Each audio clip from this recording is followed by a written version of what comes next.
तर नमस्कार शेतकरी बांधवांनो. तर ही दुपारच्या 2 वाजेपर्यंत निघाली आहेत आपली 25 अंडी. तर मी दुपारपर्यंत सगळ्या कोंबड्यांचे अंडे गोळा करून ह्या छोट्याशा बादलीमध्ये आणलेले आहे. आणि त्यानंतर मी या पातेल्यामध्ये सर्व अंडे एकदम स्वच्छ करून धुवून क्लीन करून ठेवते. कारण की काही वेळेस अंड्यांना घाण वगैरे कचरा वगैरेला लागलेला असतो आणि ते समोरच्या व्यक्तींना पण मला तसले असे खराब वगैरे अंडे द्यायला आवडतच नाही. आतापर्यंत कधी अजून एकाही व्यक्तीची कंप्लेंट आलेली नाही की अंडे खराब आहे की कचरा वगैरे लागलेला आहे असं. आणि हो, जर अंडी जर पार्सल देताना जर वाटेमध्ये प्रवासात जर माझ्याकडून जर टिचली वगैरे असली तर मी समोरच्यांना सांगते की आम्ही पुढच्या वेळेस जर 5 अंडी जर टिचली तर पुढच्या वेळेस अंडी घेताना मी तुम्हाला 5 अंडे एक्स्ट्रा देईल. तर अशी अंडी रोजच्या रोज जर आपण स्वच्छ करून जर ठेवली तर मग आपल्याला त्रास होत नाही. नाही तर एकदमच ऑर्डर येते 60, 70, 80 अंड्यांची आणि मग एवढी सगळे अंडे आपल्याला क्लीन करण्यातच खूप वेळ जातो. त्यामुळं रोजची रोज जर आपण क्लीन करून ठेवली तर एकदमच फ्रीजमधून घ्यायची, मोजायची आणि द्यायची. तर काही अंडे स्वच्छ वगैरे असतात, पण काही कोंबड्या कसं म्हणजे चिखलात वगैरे जाऊन म्हणजे काही किडे माकडे वगैरे खातात आणि मग त्यांचे पाय त्यांच्या पंखांना वगैरे घाण वगैरे लागते आणि अंड्याची वेळ झाल्यानंतर त्याच कोंबड्या पुन्हा अंड्यावर जातात आणि मग तेच त्यांची घाण पूर्ण त्या अंड्याला लागते. त्यामुळं आपल्या अंड्याला चिखल वगैरे लागत असतो आणि त्यामुळं मला स्वच्छ करायची गरज पडत असते, अन्यथा नाही पडत चांगले असतील तर.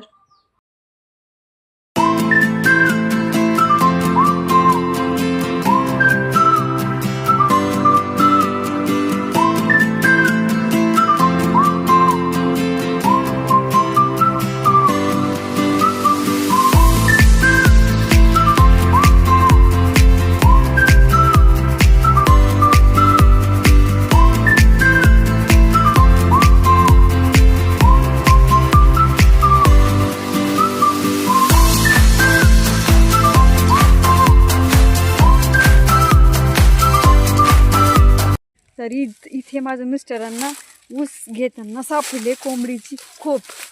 इथे ते म्हणले जाऊन तिथं 2-4 अंडे घेऊन ये.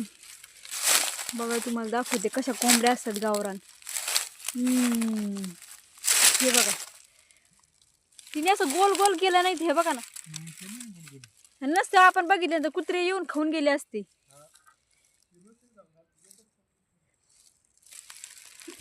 हे बघ, प्युअर गावरान कोंबडीचे अंडे बारीक आहेत हे ना.